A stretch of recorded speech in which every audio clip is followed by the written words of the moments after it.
Escape Room Tournament of Champions. I just wanted to make sure that I got that full title out in this video somewhere, because I'm not saying that again.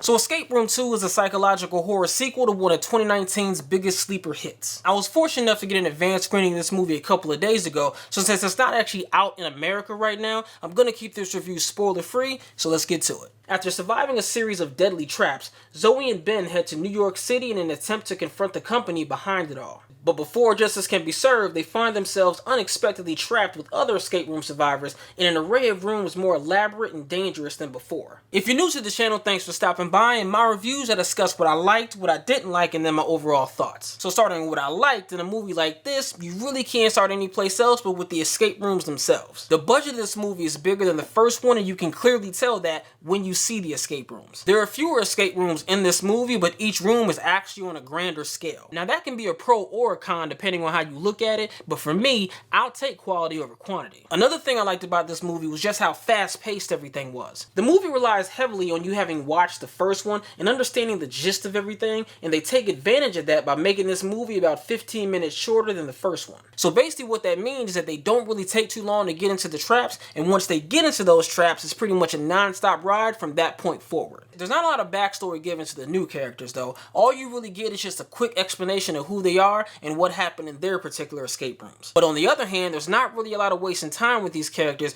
when it comes to basically them trying to figure out what's real and what's not and how all this works. As soon as they hear the voice on the intercom, they immediately know it just got real. I also like the way that they build tension in the movie too. Being that you've probably already seen the first movie, the surprise and novelty of everything doesn't really play the same in this movie, so it kind of has to build tension in a different way. As they go through the rooms, you're automatically expecting that somebody's not going to make it, so the movie does a good job of subverting those expectations. The movie continuously toggles back and forth between who's going to die, how they're going to die, how many people in this room are going to die, is anybody going to die? Besides the fact that the rooms themselves are interesting, the movie does a really good job of just keeping you on your toes about how each room is going to play out. I also like the writing in this movie too, because there are definitely some moments that you're not going to see coming. And because of that, if you're interested in seeing this movie, I highly suggest that you stay away from spoilers. There's some things that happen in this movie where you're definitely going to be disappointed if you go into it already knowing it. Which actually kind of leads me to what I didn't like about the movie, but unfortunately I really can't get into that without delving into spoilers, so I'll do that in a different video. One thing I can say though, because I alluded to it a little bit earlier, and that's the complete lack of character development. Now I know I said that I like the fast pace of everything, but when you compare it to the first movie,